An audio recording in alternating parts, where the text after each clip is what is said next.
ਕੇਂਦਰ ਦੇ ਵੱਲੋਂ ਬਜਟ ਪੇਸ਼ ਕੀਤਾ ਜਾਣਾ ਹੈ। ਕੇਂਦਰ ਦੀ ਮੋਦੀ ਸਰਕਾਰ ਦੇ ਵੱਲੋਂ 23-24 ਦਾ ਬਜਟ ਜਿਹੜਾ ਹੈ ਉਹ ਪੇਸ਼ ਕੀਤਾ ਜਾਣਾ ਹੈ ਔਰ ਇਸ ਬਜਟ ਨੂੰ ਲੈ ਕੇ ਪੰਜਾਬ ਦਾ ਕਿਸਾਨ ਕੀ ਸੋਚਦਾ ਹੈ, ਪੰਜਾਬ ਦੇ ਕਿਸਾਨ ਨੂੰ ਇਸ ਬਜਟ ਤੋਂ ਕੀ ਉਮੀਦਾਂ ਹੈ, ਇਹ ਜਾਣਨ ਦੀ ਕੋਸ਼ਿਸ਼ ਕਰਾਂਗੇ। ਇਸ ਟਾਈਮ ਅਸੀਂ ਮੌਜੂਦ ਹਾਂ ਜਲਾਲਾਬਾਦ ਦੀ ਦਾਣਾ ਮੰਡੀ ਦੇ ਵਿੱਚ, ਜਿੱਥੇ ਕਿਸਾਨ ਮੌਜੂਦ ਹੈਗੇ ਆ ਔਰ ਇਸ ਬਜਟ ਤੋਂ ਕੀ ਉਮੀਦਾਂ ਕਿਸਾਨਾਂ ਦੀਆਂ ਇਹ ਵੀ ਜਾਣਨ ਦੀ ਕੋਸ਼ਿਸ਼ ਕਰਾਂਗੇ। ਕਿਸਾਨੀ ਲਾਹੇਵੰਦ ਧੰਦਾ ਨਹੀਂ ਰਹੀ, ਇਹ ਆਮ ਤੌਰ ਤੇ ਜਿਹੜਾ ਹੈਗਾ ਸੁਣਨ ਨੂੰ ਮਿਲਦਾ ਹੈ, ਲੇਕਿਨ ਇਸ ਨੂੰ ਲਾਹੇਵੰਦ ਧੰਦਾ ਜਿਹੜਾ ਉਹ ਬਣਾਇਆ ਜਾ ਸਕਦਾ ਹੈ ਜੇਕਰ ਸਰਕਾਰਾਂ ਚਾਹਣ। ਤਾਂ ਵੱਡੀ ਗੱਲ ਜਿਹੜੀ ਹੈ ਹੁਣ ਤੱਕ ਇਹ ਵੀ ਨਿਕਲ ਕੇ ਆਉਂਦੀ ਰਹੀ ਹੈ ਕਿ ਕੇਂਦਰ ਦੇ ਵੱਲੋਂ ਜੋ MSP ਹੈ ਉਸ ਦੀ ਮੰਗ ਜਿਹੜੀ ਹੈ ਕਿਸਾਨਾਂ ਦੇ ਵੱਲੋਂ ਲੰਬੇ ਸਮੇਂ ਤੋਂ ਕੀਤੀ ਜਾਂਦੀ ਹੈ, ਚਾਹੇ ਉਹ MSP ਹੋਵੇ, ਚਾਹੇ ਉਹ ਸਵਾਮੀਨਾਥਨ ਰਿਪੋਰਟ ਨੂੰ ਲਾਗੂ ਕਰਨ ਦਾ ਮੁੱਦਾ ਹੋਵੇ, ਚਾਹੇ ਉਹ ਕਰਜ਼ਿਆਂ ਦਾ ਮੁੱਦਾ ਹੋਵੇ। ਤਾਂ ਅੱਜ ਇਹਨਾਂ ਸਾਰੇ ਮੁੱਦਿਆਂ ਦੇ ਉੱਤੇ ਚਰਚਾ ਕਰਾਂਗੇ। ਸਾਡੇ ਨਾਲ ਕਿਸਾਨ ਹੈਗੇ ਆ ਔਰ ਇਹ ਚਰਚਾ ਜਿਹੜੀ ਹੈ ਇਹ ਕੇਂਦਰ ਸਰਕਾਰ ਦੇ ਵੱਲੋਂ ਜੋ ਬਜਟ ਪੇਸ਼ ਕੀਤਾ ਜਾਣਾ ਹੈ ਉਸ ਨੂੰ ਲੈ ਕੇ ਹੈ ਕਿ ਆਖਿਰਕਾਰ ਕਿਸਾਨ ਕੀ ਚਾਹੁੰਦੇ ਹੈ ਕਿ ਇਸ ਬਜਟ ਦੇ ਵਿੱਚ ਕਿਸਾਨਾਂ ਨੂੰ ਕਿਸ ਤਰ੍ਹਾਂ ਦਾ ਪੈਕੇਜ ਜਿਹੜਾ ਹੈ ਉਹ ਸਰਕਾਰ ਦੇਵੇ। ਜੀ ਸਰ, ਕਿਸ ਤਰ੍ਹਾਂ ਦਾ ਬਜਟ ਜਿਹੜਾ ਦੇਖ ਰਹੇ ਹੋ, ਕੀ ਉਮੀਦਾਂ ਸਰਕਾਰ ਤੋਂ, ਕੀ ਚਾਹੁੰਦੇ ਹੋ ਕਿ ਇਸ ਵਾਰ ਜਿਹੜਾ ਮੋਦੀ ਸਰਕਾਰ ਦੇ ਵੱਲੋਂ ਬਜਟ ਪੇਸ਼ ਕੀਤਾ ਜਾਣਾ ਉਸ ਦੇ ਵਿੱਚ ਕਿਸਾਨਾਂ ਵਾਸਤੇ ਕੀ ਕੁਝ ਹੋਣਾ ਚਾਹੀਦਾ? ਦੇਖੋ, ਜਦੋਂ 2014 ਦੇ ਵਿੱਚ ਮੋਦੀ ਸਰਕਾਰ ਬਣੀ ਸੀ ਤਾਂ ਸਰਕਾਰ ਨੇ ਕਿਸਾਨਾਂ ਨਾਲ ਇੱਕ ਵਾਅਦਾ ਕੀਤਾ ਸੀ ਕਿ ਜਦੋਂ ਸਾਡੀ ਸਰਕਾਰ ਆਊਗੀ ਡਾਕਟਰ ਸਵਾਮੀਨਾਥਨ ਦੀ ਰਿਪੋਰਟ ਨੂੰ ਲਾਗੂ ਕਰ ਦਿੱਤਾ ਜਾਏਗਾ।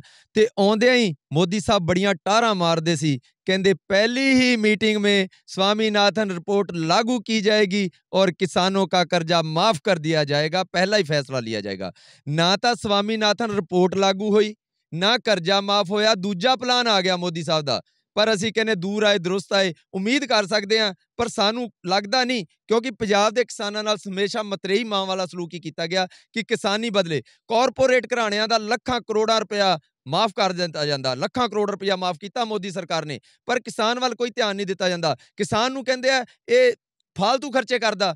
ਕਿਸਾਨ ਦਾ ਵੀ ਜੀ ਕਰਦਾ, ਕਿਸਾਨ ਦੇ ਬੱਚੇ ਨੇ, ਕਿਸਾਨ ਵੀ ਰੋਟੀ ਖਾਂਦਾ, ਉਹਦਾ ਵੀ ਜੀ ਕਰਦਾ ਮੈਂ ਇੱਕ ਮੇਰਾ ਵਧੀਆ ਮਕਾਨ ਹੋਵੇ, ਵਧੀਆ ਘਰ ਹੋਵੇ ਰਹਿਣ ਨੂੰ, ਮੇਰੇ ਬੱਚੇ ਵੀ ਸੁੱਖ ਸ਼ਾਂਤੀ, ਮੇਰੇ ਕੋਲ ਇੱਕ ਗੱਡੀ ਹੋਵੇ। ਜੇ ਕਿਸਾਨ ਕਰਜ਼ਾ ਲੈ ਕੇ ਕਹਿੰਦੇ ਲੈਂਦਾ ਵਾ, ਫਾਲਤੂ ਕਰਜ਼ਾ ਚੱਕਦਾ, ਤੇ ਇੰਡਸਟਰੀ ਲਈ ਵੀ ਫਾਲਤੂ ਕਰਜ਼ਾ ਲੈਂਦਾ, ਪਰ ਉਹਦਾ ਲੱਖਾਂ ਕਰੋੜ ਮਾਫ ਕਰ ਦਿੱਤਾ ਜਾਂਦਾ। ਕਿਸਾਨ ਕੋਈ ਅਸੀਂ ਮਾਫ ਹੀ ਨਹੀਂ ਮੰਗਦੇ, ਅਸੀਂ ਸਰਕਾਰ ਤੋਂ ਸਿਰਫ ਮੰਗਦੇ ਹਾਂ ਕਿ ਸਰਕਾਰ 23 ਫਸਲਾਂ ਦੇ ਭਾਅ ਬੰਨ੍ਹਦੀ ਹੈ, ਉਸ ਦਾ ਸਾਨੂੰ ਪੂਰਾ ਰੇਟ ਦਿੱਤਾ ਜਾਵੇ, ਉਸ ਨੂੰ ਕਾਨੂੰਨੀ ਜਾਮਾ ਪਹਿਨਾਇਆ ਜਾਵੇ, ਉਸ ਰੇਟ ਨੂੰ ਕਾਨੂੰਨੀ ਮਾਨਤਾ ਦਿੱਤੀ ਜਾਵੇ, ਚਾਹੇ ਉਹਨੂੰ ਪ੍ਰਾਈਵੇਟ ਲੋਕ ਖਰੀਦਣ, ਚਾਹੇ ਸਰਕਾਰ ਖਰੀਦੇ, ਕਿਸੇ ਨੂੰ ਵੀ ਉਸ ਨੂੰ ਜਿਹੜਾ ਰੇਟ ਬੰਨਿਆ ਜਾਂਦਾ ਵਾ, ਪ੍ਰਾਈਜ਼ ਹੈ ਮਿਨੀਮਮ ਪ੍ਰਾਈਜ਼ ਰੇਟ, ਘੱਟੋ ਘੱਟ ਰੇਟ ਹੈ, ਉਹਦੇ ਤੋਂ ਘੱਟ ਨਾ ਫਸਲ ਖਰੀਦੀ ਜਾਵੇ, ਉਹਨੂੰ ਸਜ਼ਾ ਦਾ ਪ੍ਰਾਵਧਾਨ ਹੋਵੇ। ਅਸੀਂ ਦਿੱਲੀ ਦੀਆਂ ਬਰੂਹਾਂ ਤੇ ਗਏ ਹਾਂ, ਸਾਡੇ ਨਾਲ ਵਾਅਦੇ ਕੀਤੇ ਸੀ, ਕਿਸੇ ਵੀ ਵਾਅਦੇ ਤੇ ਸੈਂਟਰ ਦੀ ਸਰਕਾਰ ਪੂਰੀ ਨਹੀਂ ਉਤਰੀ। ਅਸੀਂ ਫੇਰ ਮੰਗ ਕਰਦੇ ਹਾਂ ਕਿ ਕਿਸਾਨਾਂ ਵੱਲ ਧਿਆਨ ਦਿੱਤਾ ਜਾਵੇ। ਜੇਕਰ ਕਿਸਾਨਾਂ ਵੱਲ ਮੋਦੀ ਸਰਕਾਰ ਨੇ ਨਾ ਧਿਆਨ ਦਿੱਤਾ ਤੇ ਮੋਦੀ ਵਾਸਤੇ 2024 ਦਾ ਇਲੈਕਸ਼ਨ ਪਾਰ ਲੱਗਣਾ ਸੌਖੀ ਗੱਲ ਨਹੀਂ ਹੋਏਗੀ। ਇਹ ਕੋਈ ਇਕੱਲੇ ਪੰਜਾਬ ਦੇ ਵਿੱਚ ਕਿਸਾਨ ਨਹੀਂ ਹੈ, ਪੂਰੇ ਦੇਸ਼ ਦੇ ਕਿਸਾਨਾਂ ਦਾ, ਅਸੀਂ ਦੇਸ਼ ਦੇ ਕਿਸਾਨਾਂ ਵਾਸਤੇ ਉਹ ਫਸਲਾਂ ਦੇ 23 ਫਸਲਾਂ ਦੇ ਰੇਟ ਬੰਨੇ ਜਾਂਦੇ ਆ, ਪੂਰੇ ਦੇਸ਼ ਦਾ ਕਿਸਾਨ ਹੀ ਮੋਦੀ ਦੇ ਖਿਲਾਫ ਹੋਏਗਾ। ਬਿਲਕੁਲ। ਤਾਂ ਕੀ ਉਮੀਦਾਂ ਜਿਹੜੀਆਂ ਤੁਸੀਂ ਕਰ ਰਹੇ ਹੋ ਬਾਪੂ ਜੀ, ਬਜਟ ਜਿਹੜਾ ਉਹ ਪੇਸ਼ ਹੋਣ ਵਾਲਾ ਹੈ, ਕੀ MSP ਮੁੱਦਾ ਹੈਗਾ ਔਰ MSP ਤੋਂ ਇਲਾਵਾ ਸਵਾਮੀਨਾਥਨ ਰਿਪੋਰਟ ਹੀ ਮੁੱਦਾ ਹੈਗੀ ਹੈ ਜਾਂ ਕੁਝ ਹੋਰ ਵੀ ਮੁੱਦੇ ਹੈਗੇ? ਸਾਡਾ ਸਭ ਤੋਂ ਮੇਨ ਮੁੱਦਾ MSP ਰਿਪੋਰਟ ਹੈਗੀ ਏ। ਤੇ ਅੱਜ ਜਿਸ ਤਰ੍ਹਾਂ ਕਿ ਖੇਤੀ ਦੀ ਲਾਗਤ ਬਹੁਤ ਵੱਧ ਚੁੱਕੀ ਏ, ਲਾਗਤ ਵਧਣ ਦੇ ਨਾਲ ਉਹਦਾ ਭਾਅ ਵੀ ਵਧਣਾ ਚਾਹੀਦਾ ਹੈ। ਇਹ ਤਾਂ ਜਿਵੇਂ ਉਹ ਭਿਖਾਰੀ ਨੂੰ ਕਿਸੇ ਨੇ ਭੀਖ ਮੰਗੀ, ਉਹਨੂੰ 2 ਰੁਪਏ ਦੇਤੇ, ਉਹ ਖੁਸ਼ ਹੋ ਗਿਆ। ਉਹ ਕੀ ਮੋਦੀ ਸਾਹਿਬ ਜੀ 115 ਰੁਪਏ ਤੋਂ ਕਣਕ ਦਾ ਭਾਅ ਵਧਾਇਆ ਤਾਂ ਕੋਈ ਵਧਾਇਆ ਨਹੀਂ ਗਾ। ਉਹਦੀ ਲਾਗਤ ਵੇਖੋ ਕਿੱਥੇ ਵੱਧ ਗਈ ਏ। ਡੀਜ਼ਲ ਕਿੰਨਾ ਮਹਿੰਗਾ, ਟਰੈਕਟਰ ਲੈਣਾ ਤਾਂ 8-10 ਲੱਖ ਤੋਂ ਘੱਟ ਟਰੈਕਟਰ ਨੇਗਾ, ਸੰਦ ਬਣਾ ਨਹੀਂ ਸਕਦਾ ਜ਼ਿਮੀਂਦਾਰ। ਜ਼ਿਮੀਂਦਾਰ ਤਾਂ ਵਿਚਾਰਾ ਕਹਿੰਦਾ ਵੀ ਮੈਂ ਕਦੀ ਕੁੱਲੀ ਬਣਾ ਲਾ, ਕੁੱਲੀ ਬਣਾਉਣ ਜੋਗਾ ਰਹਿ ਗਿਆ। ਦਿਨੋਂ ਦਿਨ ਜ਼ਿਮੀਂਦਾਰਾਂ ਥੱਲੇ ਜਾ ਰਿਹਾ। ਕਿਉਂ ਜਾ ਰਿਹਾ? ਇਹਦਾ ਕਾਰਨ ਮੋਦੀ ਸਾਹਿਬ ਲੱਭੇ ਵੀ ਥੱਲੇ ਕਿਉਂ ਜਾ ਰਿਹਾ। ਇਹਦਾ ਕਾਰਨ ਇਹੋ ਹੀ ਏ, ਲਾਗਤ ਜ਼ਿਆਦਾ ਹੈ, ਆਮਦਨ ਘੱਟ ਏ। ਜੇ ਸਾਨੂੰ ਸਵਾਮੀਨਾਥਨ ਰਿਪੋਰਟ ਦੇ ਮੁਤਾਬਕ ਸਾਡਾ ਅੱਜ ਬੰਦਾ 7500 ਰੁਪਇਆ ਭਾਅ, ਅਸਲੀਲੇ ਤੌਰ ਤੇ ਸਾਨੂੰ 7500 ਹੀ ਭਾਅ ਦਿੱਤਾ ਜਾਵੇ ਤੇ ਅਸੀਂ ਆਪੇ ਖੁਸ਼ ਹੋ ਜਾਈਏ। ਅਸੀਂ ਉਮੀਦ ਰੱਖਦੇ ਹਾਂ ਮੋਦੀ ਸਾਹਿਬ ਇਸ ਬਚੇ ਜ਼ਿਮੀਂਦਾਰਾਂ ਬਾਰੇ ਸਭ ਤੋਂ ਪਹਿਲੇ ਸੋਚੇਗਾ, ਪਰ ਸੋਚਣਾ ਵੀ ਉਹਦਾ ਹੱਕ ਬਣਦਾ ਹੈ।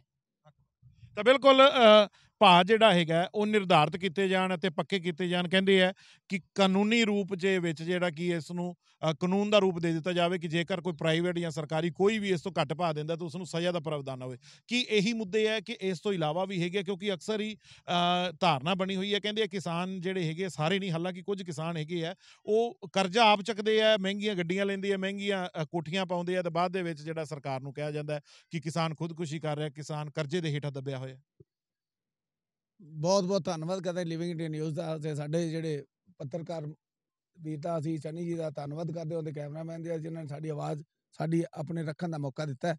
ਔਰ ਮੈਂ ਦਾਸ ਗੁਰਦੇਵ ਸਿੰਘ ਪੰਨੂ ਭਾਰਤੀ ਕਿਸਾਨ ਨਿਕਾਦੀਆਂ ਵੱਲੋਂ ਸਾਰੀਆਂ ਹੀ ਸਾਡੀਆਂ ਜਿਹੜੀਆਂ ਜਥੇਬੰਦੀਆਂ ਨੇ ਉਹ ਭਾਵੇਂ ਕੋਈ ਵੀ ਹੋਵੇ, ਮੈਂ ਉਹਨਾਂ ਨੂੰ ਇਹੀ ਕਹਿਣਾ ਚਾਹੁੰਦਾ ਕਿ ਸਾਡੀਆਂ ਜਿਹੜੀਆਂ ਜਥੇਬੰਦੀਆਂ ਨੂੰ ਪਹਿਲਾਂ ਮੈਂ ਸਾਡੇ ਆਗੂਆਂ ਨੂੰ ਕਹਿਣਾ ਚਾਹੁੰਦਾ ਕਿ ਇਹ ਹਰ ਇੱਕ ਅਸੀਂ ਜੇ ਪੰਜਾਬ ਦਾ ਭਲਾ ਚਾਹੁੰਦੇ ਜਾਂ ਦੇਸ਼ ਦਾ ਭਲਾ ਚਾਹੁੰਦੇ ਨਾ, ਤੇ ਸਾਨੂੰ ਜੇ ਤੁਸੀਂ ਸਾਡੇ ਆਗੂ ਬਣੇ ਹੋਏ ਹੋ ਜਾਂ ਸਾਡੀਆਂ ਜਥੇਬੰਦੀਆਂ ਨੂੰ ਚਲਾ ਰਹੇ ਹੋ ਤੇ ਜਥੇਬੰਦੀਆਂ ਨੂੰ ਇੱਕ ਹੋ ਕੇ ਲੜਨਾ ਚਾਹੀਦਾ ਹੈ ਹਰ ਮਸਲੇ ਤੇ। ਤੋ ਇਸ ਕਰਕੇ ਮੈਂ ਮੋਦੀ ਸਰਕਾਰ ਦੀ, ਤੁਸੀਂ ਮੇਰੇ ਵੀਰ ਜੀ ਗੱਲ ਕਰ ਰਹੇ ਸੀ ਕਿ ਸਾਨੂੰ ਸਵਾਮੀਨਾਥਨ ਰਿਪੋਰਟ ਜਿਹੜੀ ਆ ਮੋਦੀ ਸਾਹਿਬ ਨੇ ਕਈ ਵਾਰੀ ਕਿਹਾ ਦੂਜਾ ਇਲੈਕਸ਼ਨ ਜਿੱਤ ਲਿਆ ਪਰ ਰਿਪੋਰਟ ਲਾਗੂ ਨਹੀਂ ਹੋਈ। ਉਹਦਾ ਇੱਕ ਕਾਰਨ ਹੈ ਵੀਰ ਜੀ, ਜਦੋਂ ਇਹਨਾਂ ਨੇ ਸੁਪਰੀਮ ਕੋਰਟ ਦੇ ਵਿੱਚ ਇੱਕ ਲਿਖ ਕੇ ਦੇ ਦਿੱਤਾ ਕਿ ਅਸੀਂ ਸਵਾਮੀਨਾਥਨ ਰਿਪੋਰਟ ਲਾਗੂ ਨਹੀਂ ਕਰ ਸਕਦੇ, ਇਹਨਾਂ ਨੇ ਸੁਪਰੀਮ ਕੋਰਟ ਦੇ ਵਿੱਚ ਲਿਖ ਕੇ ਦੇ ਦਿੱਤਾ। ਤਾਂ ਇਹ ਸਾਡੇ ਸੁਰਦ ਕਿੱਥੋਂ ਨੇ? ਪਹਿਲਾਂ ਇਹਨਾਂ ਨੇ ਸੰਗ ਪਾੜ ਕੇ ਗੱਲਾਂ ਕਹੀਆਂ ਕਿ ਅਸੀਂ ਲਾਗੂ ਕਰਾਂਗੇ, ਹਰ ਮਸਲੇ 'ਚ ਕਿਹਾ ਕਿ ਆਉਣ ਵਾਲੀ ਪਹਿਲੀ ਜਿਹੜੀ ਮੀਟਿੰਗ ਦੇ ਵਿੱਚ ਸਵਾਮੀਨਾਥਨ ਰਿਪੋਰਟ ਲਾਗੂ ਕਰਾਂਗੇ ਔਰ ਕਿਸਾਨਾਂ ਦਾ ਕਰਜ਼ਾ ਮਾਫ ਕਰਾਂਗੇ। ਸੋ ਨਾ ਤਾਂ ਇਹਨਾਂ ਨੇ ਉਹ ਕੁਝ ਕੀਤਾ, ਤੇ ਨਾਲ ਦੀ ਨਾਲ ਜਦੋਂ ਸਵਾਮੀਨਾਥਨ ਉਹਨੇ ਸੁਪਰੀਮ ਕੋਰਟ ਨੇ ਗੱਲ ਕੀਤੀ ਕਿ ਤੁਸੀਂ ਵਾਅਦਾ ਕੀਤਾ ਦੇ ਕਰੋ, ਉੱਥੇ ਇਹਨਾਂ ਲਿਖ ਕੇ ਦਿੱਤਾ ਵੀ ਅਸੀਂ ਨਹੀਂ ਕਰ ਸਕਦੇ, ਹੱਥ ਖੜੇ ਕਰਤੇ ਜੀ। ਤਾਂ ਇਹ ਸਾਡੀਆਂ ਕਿੱਥੋਂ ਨੇ? ਸੁਰਦ ਕਿੱਥੋਂ ਹੋਣਗੇ? ਕਿਸਾਨ, ਮਜ਼ਦੂਰ, ਛੋਟਾ ਵਪਾਰੀ, ਵੱਡੇ ਵਪਾਰੀ ਤਾਂ ਸਭ ਕੁਝ ਕਰ ਲੈਂਦੇ ਨੇ ਕਿਉਂਕਿ ਉਹਨਾਂ ਦੇ ਬੀਮੇ ਹੁੰਦੇ ਨੇ, ਉਹਨਾਂ ਨੇ ਜਿੰਨੇ ਵੀ ਲੋਨ ਹੈ ਉਹ ਹਜ਼ਾਰਾਂ ਲੱਖਾਂ ਕਰੋੜ ਦਾ ਜਿਹੜਾ ਲੋਨ ਹੈ ਉਹ ਉਹਨਾਂ ਨੂੰ ਹੀ ਮਿਲਦਾ ਹੈ। ਆਮ ਬੰਦਾ ਜ਼ਿਮੀਂਦਾਰ ਨੂੰ ਮੈਨੂੰ ਦੱਸੋ ਕਿਹੜਾ ਜ਼ਿਮੀਂਦਾਰ ਇਹੋ ਜਿਹਾ ਜਿਹਨੂੰ 10 ਲੱਖ 20 ਲੱਖ ਤੋਂ ਵੱਧ ਉਹਨੇ ਕਰਜ਼ਾ ਲਿਆ ਹੋਵੇ ਕਰੋੜਾਂ ਰੁਪਈਆਂ ਦੇ? ਹਾਂ, ਜਿੰਦੇ ਕੋਲ 100 150 200 ਕਿੱਲਾ ਜ਼ਮੀਨ ਹੈ ਤੇ ਉਹਨੇ ਕਿਤੇ ਕਰੋੜ ਦੀ ਲਿਮਟ ਬਣਾਈ ਹੈ। ਉਹ ਲਿਮਟ ਕਿਉਂ ਬਣਾਈ? ਉਹਦਾ ਬਣਾਉਣ ਦਾ ਵੀ ਤਾਂ ਇੱਕ ਕਾਰਨ ਹੈ ਨਾ। ਜੇ ਉਹਦੇ ਕੋਲ 200 ਕਿੱਲਾ ਜ਼ਮੀਨ ਹੈ ਤੇ ਉਹ ਲਿਮਟ ਕਿਉਂ ਬਣਾਏਗਾ? ਉਹ ਆਪਦੀ ਆਮਦਨ ਨਾਲ ਰੋਟੀ ਖਾਏ, ਉਹਦੇ ਕੋਲ ਸਾਰਾ ਕੁਝ ਵੱਧ ਹੋਣਾ ਚਾਹੀਦਾ। ਲੇਕਿਨ ਲਿਮਟ ਤਾਂ ਹੀ ਬਣਾਈ ਨਾ ਵੀਰ ਜੀ ਜੇ ਸਾਡੀ ਖੇਤੀ ਦੇ ਵਿੱਚ ਲਾਗਤ ਜ਼ਿਆਦਾ ਹੈ, ਆਮਦਨੀ ਘੱਟ ਹੈ। ਆਮਦਨੀ ਘੱਟ ਦੇ ਹੋਣ ਦੇ ਬਾਵਜੂਦ ਜਿਹੜੀਆਂ ਸਾਡੇ ਖਰਚੇ ਨਹੀਂ ਪੂਰੇ ਹੁੰਦੇ, ਸਾਡੀਆਂ ਲੋੜਾਂ ਨਹੀਂ ਪੂਰੀਆਂ ਹੁੰਦੀਆਂ, ਅਸੀਂ ਤਾਂ ਹੀ ਲਿਮਟਾਂ ਬਣਾਉਂਦੇ ਹਾਂ। ਹਰ ਸਾਲ ਹਰ ਜ਼ਿਮੀਂਦਾਰ ਲਿਮਟ ਨੂੰ ਵਧਾਉਂਦਾ ਹੈ ਨਾ ਕਿ ਘਟਾਉਂਦਾ ਹੈ, ਕਿਉਂਕਿ ਜਦੋਂ ਵੀ ਕੋਈ ਉਹਦੀ ਫਸਲ ਆਉਂਦੀ ਹੈ ਜਾਂ ਉਹਦਾ ਕੋਈ ਲੋੜ ਹੁੰਦੀ ਹੈ ਉਹ ਲਿਮਟ ਬਣਾ ਕੇ ਆਪਦੀ ਪੂਰੀ ਕਰਦਾ, ਫਸਲ ਤੋਂ ਬਚਦਾ ਹੀ ਕੁਝ ਨਹੀਂ। ਤਾਂ ਇਸ ਕਰਕੇ ਸਵਾਮੀਨਾਥਨ ਰਿਪੋਰਟ, ਜੋ ਸਵਾਮੀਨਾਥਨ ਦੀ ਇਹਨਾਂ ਨੇ ਰਿਪੋਰਟ ਮੰਗੀ ਸੀ ਨਾ, ਤੇ ਸਵਾਮੀਨਾਥਨ ਕਮਿਸ਼ਨ ਬਿਠਾਇਆ ਸੀ ਤੇ ਕਮਿਸ਼ਨ ਨੇ ਰਿਪੋਰਟ ਦਿੱਤੀ, ਉਹਨੂੰ ਲਾਗੂ ਕਰਨ ਫਿਰ ਕਿਉਂ ਨਹੀਂ ਕਰਦੇ? ਅਗਰ ਉਹਨੂੰ ਲਾਗੂ ਕਰਦੇ ਨੇ ਸਾਰੇ ਹੀ ਮਸਲੇ ਹੱਲ ਹੁੰਦੇ ਨੇ। ਸੋ ਕਾਰਪੋਰੇਟਾਂ ਦੇ ਜੇ ਇਹਨਾਂ ਨੇ 14 ਲੱਖ ਕਰੋੜ ਰੁਪਈਆ ਉਹਨਾਂ ਦਾ ਮਾਫ ਹੋ ਸਕਦਾ ਨਾ, ਤੇ ਕੀ 2 ਲੱਖ ਕਰੋੜ ਰੁਪਈਆ ਕਿਸਾਨਾਂ ਦਾ ਕਰਜ਼ਾ ਕਿਉਂ ਨਹੀਂ ਮਾਫ ਹੋ ਸਕਦਾ? ਸਭ ਕੁਝ ਹੋ ਸਕਦਾ ਹੈ, ਲੇਕਿਨ ਸਰਕਾਰਾਂ ਦੀਆਂ ਨੀਤੀਆਂ ਮਾੜੀਆਂ ਨੇ, ਸਰਕਾਰਾਂ ਖੁਦ ਮਾੜੀਆਂ ਨੇ। ਤੁਸੀਂ ਦੇਸ਼ ਨੂੰ ਖੁਸ਼ਹਾਲ ਕਰਨਾ ਨਾ, ਬਾਕੀ ਗੱਲਾਂ ਛੱਡ ਦਿਓ।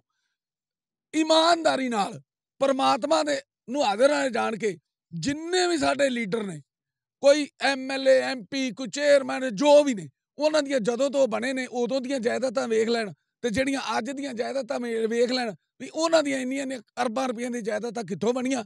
ਉਹ ਜੇ ਬਣਾ ਸਕਦੇ ਨੇ, ਉਹ ਕੋਠੀਆਂ ਬਣਾ ਸਕਦੇ ਨੇ, ਭ੍ਰਿਸ਼ਟਾਚਾਰ ਕਰਕੇ ਕੋਠੀਆਂ ਬਣਾ ਲੈਣਗੇ, ਕਾਰਾਂ ਲੈ ਲੈਣਗੇ। ਇੱਕ ਸਾਰੀ ਉਮਰ ਦੇ ਵਿੱਚ ਰਹਿਣ ਬਸੇਰੇ ਤੇ ਬਣਾਉਣਾ ਹੈ। ਜ਼ਿਮੀਂਦਾਰ ਨੇ ਆਪਣੇ ਬੱਚਿਆਂ ਦਾ ਭਵਿੱਖ ਬਚਾਉਣਾ ਵੀ ਕੱਲ ਨੂੰ ਮੇਰੇ ਬੱਚੇ ਸੁੱਖ ਰਹਿਣ ਜਾਂ ਸੁੱਖ ਲੈਣ, ਉਹ ਵੀ ਉਹ ਕਰਜ਼ਾ ਚੁੱਕ ਕੇ ਬਣਾਉਂਦਾ ਤੇ ਫਿਰ ਉਹਦਾ ਫਾਇਦਾ ਕੀ? ਇਸ ਕਰਕੇ ਸਰਕਾਰਾਂ ਨੂੰ ਇਹ ਸੋਚਣਾ ਪਏਗਾ, ਅਗਰ ਦੇਸ਼ ਨੂੰ ਬਚਾਉਣਾ ਹੈ ਤੇ ਕਿਸਾਨੀ ਨੂੰ ਬਚਾਉਣਾ ਪਏਗਾ ਤਾਂ ਦੇਸ਼ ਬਚੇਗਾ। ਤਾਂ ਇਸ ਕਰਕੇ ਜਿੰਨੀਆਂ ਵੀ ਰਿਪੋਰਟਾਂ ਨੇ ਇਹਨਾਂ ਦੀਆਂ ਸਵਾਮੀਨਾਥਨ ਰਿਪੋਰਟ ਲਾਗੂ ਕਰੇ ਔਰ ਜ਼ਿਮੀਂਦਾਰ ਦਾ ਵੇਖੇ ਕਿ ਕਿੰਨਾ ਉਹਦਾ ਖਰਚਾ ਹੈ, ਕਿੰਨੀ ਉਹਦੀ ਹੈਗੀ ਹੈ। MSP ਲਾਗੂ ਹੋਵੇ ਔਰ MSP ਹਰ ਫਸਲ ਤੇ ਮਿਲੇ, ਨਾ ਕਿ 2-4 ਫਸਲਾਂ ਤੇ। ਹੁਣ ਤੁਸੀਂ ਯੂਪੀ ਬਿਹਾਰ ਚਲੇ ਜਾਓ, ਉੱਥੇ ਕੀ ਹਾਲਾਤ ਬਣੇ ਪਏ ਨੇ? ਉੱਥੇ ਕਿਸਾਨ ਮਰੇ ਪਏ ਨੇ, ਕਿਸਾਨਾਂ ਦੇ ਪੱਲੇ ਕੁਝ ਨਹੀਂ। ਉੱਥੇ 1300-1400 ਨੂੰ ਆਈ ਜਿਹੜਾ ਆਪਾਂ 2200 ਨੂੰ ਵੇਚਦੇ, ਉਹ 1400 ਨੂੰ ਖਰੀਦ ਕੇ ਸਾਡੇ ਹੀ ਕਈ ਸੱਜਣ ਇੱਥੇ ਲਿਆ ਕੇ ਵੇਚ ਰਹੇ ਨੇ ਸਰਕਾਰੀ ਰੇਟ ਤੇ ਝੋਨਾ। ਤਾਂ ਇਸ ਕਰਕੇ ਜਿਹੜੀਆਂ ਇਹ ਚੋਰ ਮੋਰੀਆਂ ਬੰਦ ਹੋਣਗੀਆਂ ਜਦੋਂ ਸਾਰੇ ਪਾਸੇ ਰੇਟ ਇੱਕੋ ਹੋਏਗਾ, ਨਾ ਕੋਈ ਉਧਰੋਂ ਲਿਆਵੇ ਨਾ ਇਧਰੋਂ ਲਿਆਵੇ, ਰੇਟ ਇੱਕ ਹੋਵੇ ਤਾਂ ਕੋਈ ਟੈਨਸ਼ਨ ਨਹੀਂ, ਨਾ ਕੋਈ ਬਲੈਕ ਕਰੇ ਨਾ ਕੋਈ ਗਲਤ ਕੰਮ ਕਰੇ। ਤੇ ਇਸ ਕਰਕੇ ਮੈਂ ਸਰਕਾਰ ਨੂੰ, ਪੰਜਾਬ ਸਰਕਾਰ ਨੂੰ ਵੀ, ਸੂਬਿਆਂ ਦੀਆਂ ਸਰਕਾਰਾਂ ਵੀ ਔਰ ਸੈਂਟਰ ਸਰਕਾਰ ਨੂੰ ਇਹ ਬੇਨਤੀ ਕਰਨੀ ਚਾਹੁੰਦਾ ਕਿ ਦੇਸ਼ ਨੂੰ ਬਚਾਉਣਾ ਤਾਂ ਇਹ ਬਿਲਕੁਲ ਨਿਰਪੱਖ ਹੋ ਕੇ ਤੇ ਹਰ ਦੇਸ਼ ਦਾ ਹਰ ਨਾਗਰਿਕ ਦਾ ਸੋਚਣਾ ਪਏਗਾ। ਰਾਜਾ ਉਹ ਹੀ ਹੁੰਦਾ ਜਿੰਦੇ ਰਾਜ ਦੇ ਵਿੱਚ ਪ੍ਰਜਾ ਸੁਖੀ ਹੋਵੇ, ਉਹ ਰਾਜਾ ਕਹਿਲਾਉਣ ਦਾ ਹੱਕਦਾਰ ਹੁੰਦਾ। ਇਹ ਤਾਂ ਕਾਰਪੋਰੇਟ ਨੇ, ਇਹ ਕੋਈ ਨੇਤਾ ਥੋੜਾ ਨੇ, ਇਹ ਤਾਂ ਕਾਰਪੋਰੇਟ ਬਣੇ ਹੋਏ ਨੇ ਸਾਰੇ। ਇਹ ਤਾਂ ਦੇਸ਼ ਨੂੰ ਗਿਰਵੀ ਰੱਖ ਲੈਣੇ ਹਰ ਜਗ੍ਹਾ ਤੇ। ਕਿੰਨਾ ਕਰਜ਼ਾ ਚੜਾਤਾ ਦੇਸ਼ ਤੇ, ਉਹ ਕਰਜ਼ਾ ਕਿਹਨੇ ਚੜਾਇਆ? ਅਸੀਂ ਚੜਾਇਆ, ਉਹ ਇਹਨਾਂ ਨੇ ਚੜਾਇਆ। ਦੇਖ ਲਾ ਹੁਣ, ਜੇ ਕਰਜ਼ਾ ਇਹਨਾਂ ਦੇ ਕਾਰਨ ਹੀ ਚੜਿਆ, ਸਾਡੇ ਕਾਰਨ ਨਹੀਂ ਚੜਿਆ। ਸੋ ਮੈਂ ਬੇਨਤੀ ਕਰਦਾ ਕਿ ਆਉਣ ਵਾਲੇ 2023 ਤੇ 24 ਦੇ ਜਿਹੜੇ ਬਜਟ ਦੇ ਵਿੱਚ ਹਰ ਇੱਕ ਜਿਹੜੀ ਕਮਿਊਨਿਟੀ ਦਾ ਉਹ ਸੋਚਣਾ ਪਏਗਾ, ਕਿਸਾਨਾਂ ਦਾ ਵੀ ਸੋਚਣਾ ਪਏਗਾ, ਮਜ਼ਦੂਰ ਦਾ ਵੀ ਸੋਚਣਾ ਪਏਗਾ ਔਰ ਛੋਟੇ ਵਪਾਰੀ ਦਾ ਵੀ ਸੋਚਣਾ ਪਏਗਾ। ਛੋਟਾ ਵਪਾਰੀ ਬਰਬਾਦ ਹੋ ਗਿਆ, ਦੁਕਾਨਦਾਰ ਬਰਬਾਦ ਹੋ ਗਿਆ। 1000 ਰੁਪਇਆ ਮਜ਼ਦੂਰ ਦੀ ਦਿਹਾੜੀ ਹੋਵੇਗੀ, ਜੋ ਸਾਨੂੰ ਸਹੀ ਮਿਲੇਗੀ, ਰੇਟ ਮਿਲੇਗਾ, ਅਸੀਂ ਮਜ਼ਦੂਰ ਨੂੰ 1000 ਰੁਪਇਆ ਦਿਹਾੜੀ ਦੇਵਾਂਗੇ, ਮਜ਼ਦੂਰ ਵੀ ਖੁਸ਼ ਹੋਏਗਾ। ਅਸੀਂ ਜੇ ਸਾਡੇ ਕੋਲ ਹੋਏਗਾ ਤਾਂ ਦੇਵਾਂਗੇ। ਤੋ ਇਸ ਕਰਕੇ ਸਰਕਾਰਾਂ ਨੂੰ ਇਹ ਸੋਚਣਾ ਪਏਗਾ। ਅਸੀਂ ਆਸ ਕਰਦੇ ਹਾਂ ਕਿ ਮੋਦੀ ਸਾਹਿਬ ਇਹ ਤੁਹਾਨੂੰ ਸੋਚਣਾ ਪਏਗਾ ਔਰ ਭਗਵੰਤ ਮਾਨ ਨੂੰ ਸੋਚਣਾ ਪਏਗਾ ਔਰ ਸੂਬਿਆਂ ਦੇ ਜਿਹੜੇ ਮੁੱਖ ਮੰਤਰੀ ਸੋਚਣਗੇ ਤਾਂ ਦੇਸ਼ ਬਚੇਗਾ ਔਰ ਦੇਸ਼ ਖੁਸ਼ਹਾਲ ਹੋਏਗਾ, ਨਹੀਂ ਤਾਂ ਸਾਨੂੰ ਦੂਸਰੇ ਵੱਲ ਵੇਖਣਾ ਪਏਗਾ। ਬਿਲਕੁਲ ਜੋ ਬਜਟ ਹੈ ਉਸ ਨੂੰ ਲੈ ਕੇ ਕਿਸਾਨਾਂ ਦੀਆਂ ਉਮੀਦਾਂ ਹੈ। ਸਿੱਧੇ ਤੌਰ ਤੇ ਕਿਸਾਨਾਂ ਦਾ ਕਹਿਣਾ ਕਿ ਜੋ ਸਵਾਮੀਨਾਥਨ ਰਿਪੋਰਟ ਹੈਗੀ ਆ ਉਸ ਨੂੰ ਲਾਗੂ ਕੀਤਾ ਜਾਵੇ। ਇਸ ਤੋਂ ਇਲਾਵਾ 2 ਫਸਲਾਂ ਤੇ MSP ਯਕੀਨੀ ਹੈ। ਇਹੀ ਕਾਰਨ ਹੈ ਕਿ ਪੰਜਾਬ ਦਾ ਕਿਸਾਨ ਕਣਕ ਅਤੇ ਝੋਨੇ ਦੀ ਬਿਜਾਈ ਕਰਦਾ ਹੈ। ਇਸ ਤੋਂ ਇਲਾਵਾ ਦੂਸਰੀਆਂ ਫਸਲਾਂ ਦੀ ਬਿਜਾਈ ਜਿਹੜੀ ਹੈ ਉਹ ਨਾ ਹੋਣ ਦਾ ਕਾਰਨ ਇਹੀ ਹੈ। ਫਸਲੀ ਵਿਭਿੰਨਤਾ ਕਿਉਂ ਨਹੀਂ ਆ ਰਹੀ, ਉਸ ਦੇ ਪਿੱਛੇ ਇੱਕ ਵੱਡਾ ਕਾਰਨ ਹੈ ਕਿ ਇੱਕ ਮੰਡੀਕਰਨ ਨਹੀਂ ਹੈਗਾ, ਦੂਸਰਾ MSP ਦੀ ਗਰੰਟੀ ਨਹੀਂ ਹੈਗੀ ਦੂਜੀਆਂ ਫਸਲਾਂ ਤੇ।